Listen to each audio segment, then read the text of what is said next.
We will continue after the holidays. Most of you have signed up for the whole series. I just have one announcement, and then we're going to flip the order of the program because Anabelle isn't here yet. So we have 3 speakers tonight. Anabelle is the first, and Laura is the second, so we're going to switch since Laura is here.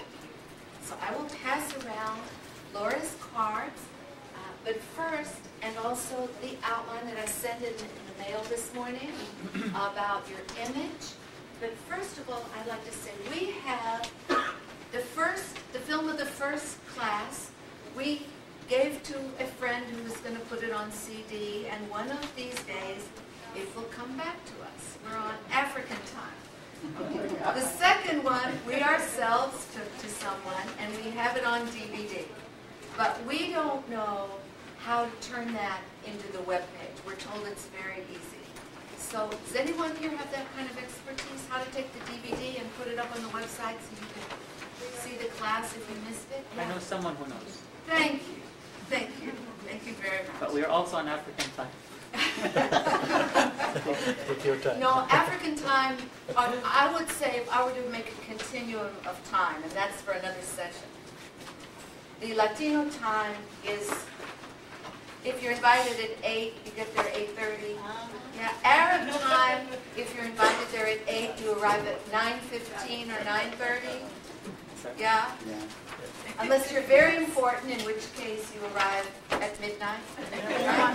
And African time, I was once invited to be the keynote speaker of the Nigerian Nationals at their National Day, and I was to speak at 8, and I spoke at midnight.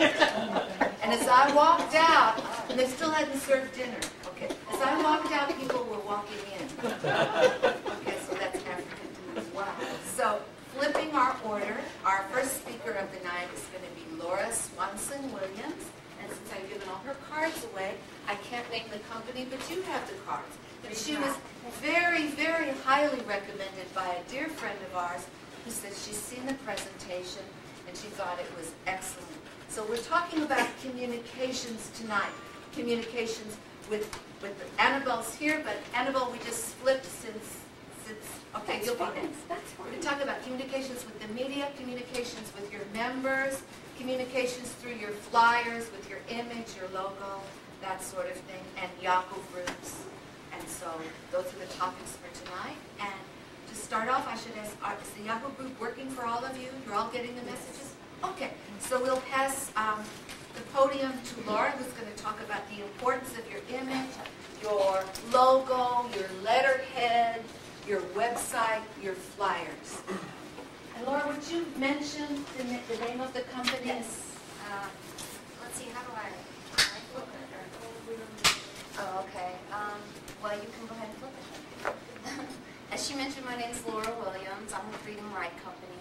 I started my company a little over 12 years ago. Always have been on my own, freelancing and writing, but also held positions in corporate communications, as well as working with the media as a journalist and a publications editor.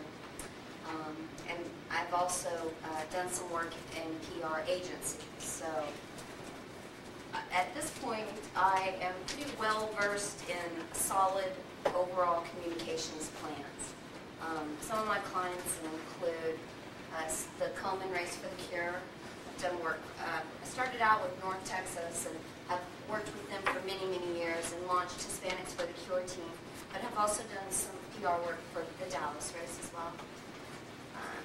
This is just a tiny snippet, but Limbs for Life also, that's a nonprofit group.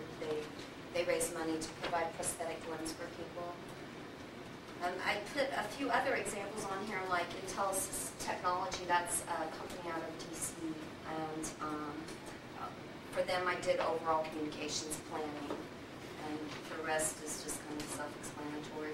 Pieces of a communication plan, designed overall communications plan, help people bring their entire image and put it into one package. So today, I felt lucky that I got image because really the image is the overall brand that you're trying to achieve through communications. And that's talking to a target audience, which is usually through mass communications, so the media. We'll go a little more in detail, but it says right here, all actions, everything you do, all products that your company creates, pronouncements, anything that you're saying, maybe your staff is saying, these generate messages that contribute to what people's perceptions are of you, are of your company, are of your product, and it can really make or break what you're trying to achieve. So you really do have to have a good looking glass on your overall communications program so you know what's going out there and what's coming in and how it's being handled. Otherwise, it can change everything drastically. As many of you know, I'm sure you can think of several examples of where communications plans have gone completely awry. So most of this is based on your purpose. What is your purpose as an organization? What is your purpose as an individual? Okay. But I just kind of put some thoughts together of what an image is as far as branding and communications is concerned. But it really does involve design. I mean, there's a lot of design to it. It's almost like building a building. You write all the plans out, and then you make the structure come to life. My husband's an architect, and I tell him that, and he's like, but it's really, if you analyze it, it's very, very similar. It's just a totally different market, obviously. You create it. It can be torn down. It gives people messages and enlightens people about what your purpose is. It requires thought and attention. It demands movement. It's flowing. It's constant, and it calls for consistency. And consistency, I just don't even think I can say that word enough. Consistency is key. It serves as a prototype or a standard. So you have your goals, and you reach them through your communications plan. It determines interest, and it gives your product and your company value. And it's living, evolving, or revolving. So sometimes you start all the way back at the beginning. So it's really a dynamic, moving, constant effort to maintain an image. All right, so positive image 101. Really, to even get a positive image, it requires a plan. You really do need to sit down and put pen to paper and determine what your goals are and what you're going to do. And you work in 3 areas, of course, in communications: public relations, marketing, and advertising. It's like I always say communications is like a 3-legged stool. And each leg, one leg is public relations, one leg is marketing, and one leg is advertising. And those three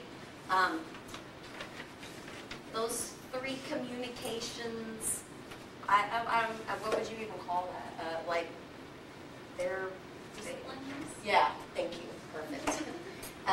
Those hold up a solid communications plan and create your image. So, you have this on your paper that I passed out, but I just thought this was interesting. And it's something to kind of contemplate as well. It allows an individual or unit of society the vehicle to relate to in an organized fashion to various groups of publics for a particular purpose. The purpose usually centers on a positive public image, but sometimes, like I said, there's negative.